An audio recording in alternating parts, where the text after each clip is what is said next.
Všetkým vám prajem pekný deň. Hneď na začiatok videa poviem jednu vec, že toto je videjko, kde budem losovať troch chalanov, ktorí vyhrajú tie fotopasce, ktoré ideme rozdávať. Mám doma 3 fotopasce, tak ako som hovoril, čiže traja chalani dnes budete vyžrebovaní, alebo dievčatá, neviem, či tam aj nejaké dievčatá písali. Žrebovať to budem z komentárov pod videami tu na YouTube. No ja som bol ráno pozrieť na ten môj prechod vlčkov, ktorý chodím navštevovať často. Ešte keď bola tma, tak na termovizii som tam videl jedného jelenia bez parohov.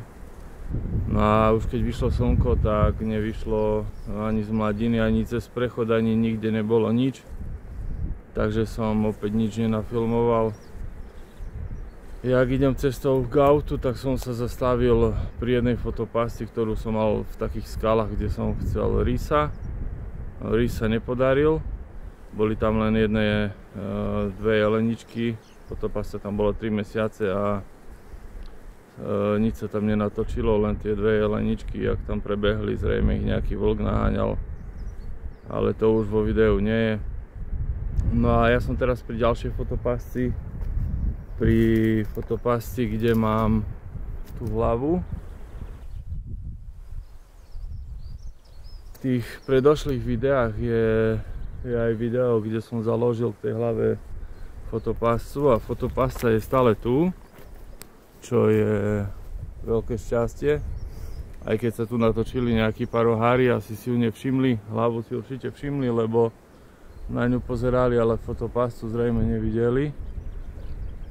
No a ideme sa pozrieť, že čo sa tu natočilo. Ja som tu už raz bol, aj som to dával do videa, bol tu hneď vlastne, prvé video bolo hneď rys. Nočné video bol rys, ktorý prišiel ohryzávať tie parohy. No a ideme sa teraz pozrieť, že čo sa nám tu natočilo za tie 2,5 mesiaca, 3 mesiace cca.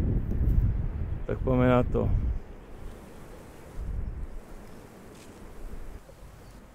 No tak ako som spomínal, prvé video bol hneď rys, je tu 67 videí, tak ideme postupne na to. Takže rysík sa nám tu nahral.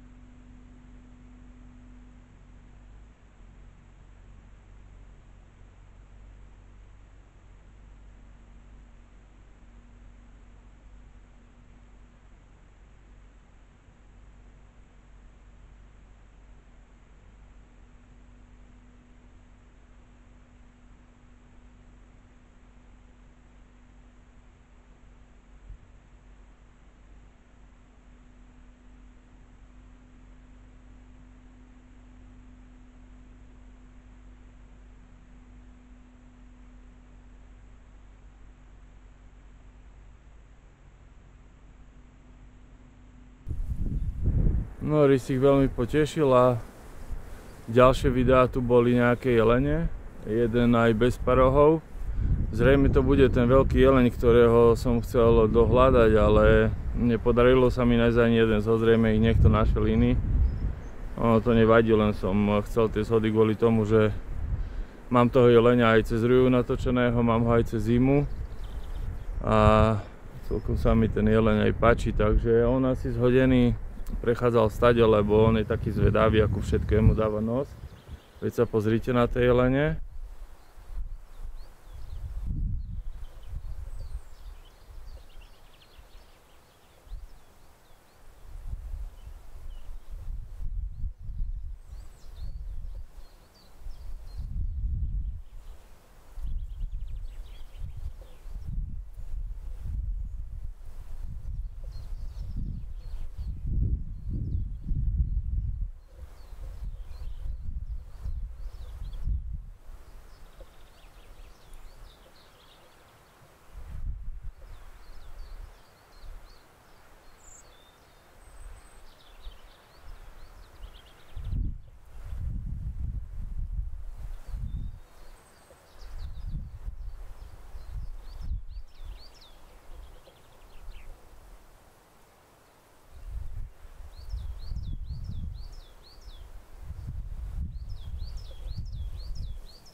No, zrejme to fakt bude ten môj zhodený jeleň, ale no, už ja tie parohy asi nenájdem, takže kašlem na to.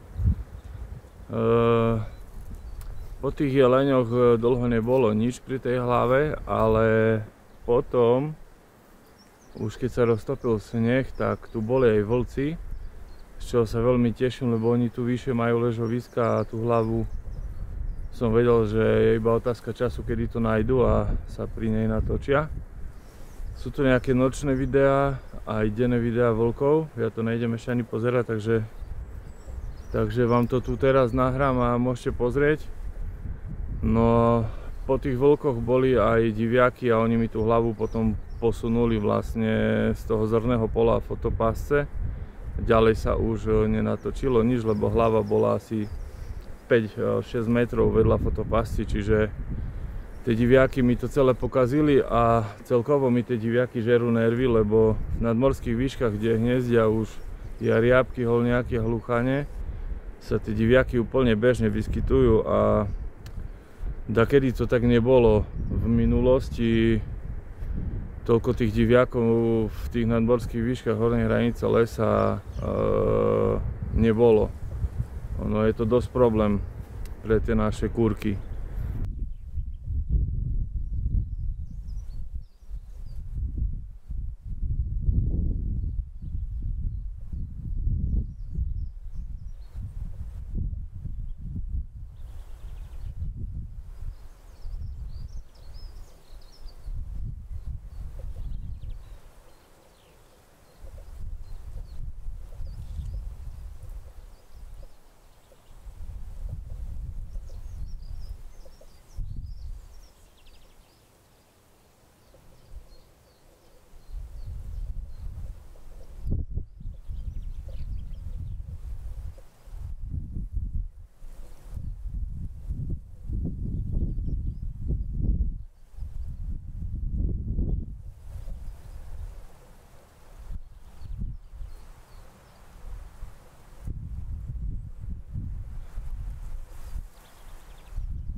No, tak ja som už teraz pri tej poslednej fotopasci a ja som už aj pozrel, čo tam bolo, keďže musím sa trošku poponáhľať, ešte idem do práce potom po obede. Takže na fotopásci je nočný rys, denný rys, je tam vidra, je tam nádherný jeleň s rozdvojenou strednou vetvou, je tam jeleň bez parohov pri potoku, je úplne všetko, takže úplná paráda. Ja to tu teraz nahrám a potom po tomto videjku budem žrebovať tých ľudí, takže ešte vydržte trošku. A ja už idem pomaličky na to žrebovanie, idem si len pripraviť druhý telefón a ideme na to.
No, čo poviete, celkom pekné miesto na tom potoku. Rysíky pekné, jeleň nádherný. Takže úplná spokojnosť. Celkom sa mi podarilo tú fotopastu tam umiestniť. Po dlhej dobe sa aj niečo natočilo. Takže ja tu mám už telefón. Budem to žrebovať týmto spôsobom, že som si otvoril video so všetkými komentármi na YouTube. A trošku to zoskrolujem hore dole. Neviem, zle sa mi to takto robí, keď som sám. Takto to zoskrolujem hore dole a prvý komentár, ktorý bude pod videom, prečítam. Takže je to, aby ste verili, je to Hudáček pomlčka R6P a napísal komentár, že ahoj, som študent strednej školy a rád chodím do lesa, rád pozorujem zver. Veľmi by ma potešila jedna fotopasca. Ja už ani nevidím, som taký starý. Takže Hudáček pomlčka R6P. Ak sa počuješ, prosím ťa, nejakým spôsobom na Messenger Wildlife Blog alebo niekde na mail, ak máš mail. Na webovej stránke je, myslím, uverejnený mail, tak pošli adresu, pošli nám správu, že si bol vyžrebovaný, aby sme ti vedeli tú fotopastu poslať. No a ideme teraz na ďalšieho, čiže ja si otvorím ďalšie video, druhé. Takže ďalšie bolo toto. Tu sú zase iné komentáre, dám si zobraziť všetky. Takto. Nie takto. Takto. Dobre. No, máme tu zase všetky pod druhým videom. Takže ideme tým istým spôsobom. Ja to tu pootáčam hore dole a prvý z vrchu opäť vyhrá. Takže je to, neviem, či to bude vidno, ale to je jedno. Však my vás nechceme oblbnúť ani nič podobné. Je to Peter Gajdoš 6143 a napísal, že mal by som záujem o fotopastu, som študent na strednej škole prvý ročník. Takže zase Peter Gajdoš 6143, keď sa tu vidíš, počuješ, napíš, že si bol vyžrebovaný, adresu, my ti to pošleme. No a idem ešte teraz na tretieho, už ma boli ruka z toho držania tých telefónov, bože, sekundička. Takže máme tu ďalšie videjko, kde sú komentáre. Dáme zobraziť všetky. OK. No a ideme opäť na to. Čiže len takto jednoducho. Nie je času vymýšľať niečo iné. A prvý zhora je.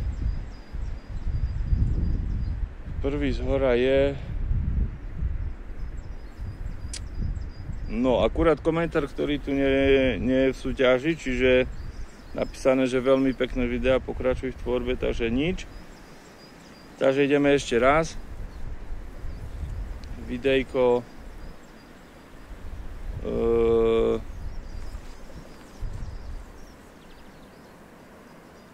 Otvorím. Komentáre zobraziť všetky. Tak a ideme zase hore, dole, no dúfam, že sa to už trafí na nejakého študenta. Takže máme tu Slovak Wild. Zdravím, som študent prvého ročníka gymnázia, od malička som v horách, fotografujem zver a venujem sa aj poľovníctvu, bol by som veľmi rád. Musím to otvoriť, veľa tu písal. Bol by som veľmi rád, ak by som aj ja mohol dosiahnuť jednu z tých fotopáscí, ale ak sa nepodarí, budem rád. Bla bla bla. Dobre, takže Slovak Wild. Jak sa tu vidíš, počuješ, napíš mailom na Messengera alebo nejakým spôsobom nám napíš. adresu, napíš, že si bol vyžrebovaný a my ti pošleme tú fotopascu. Tak ja už idem preč, idem domov, už aj tak nestíham do roboty, takže zatiaľ čaute a vidíme sa pri ďalšom videjku, keď budem mať trošku viac času snáď.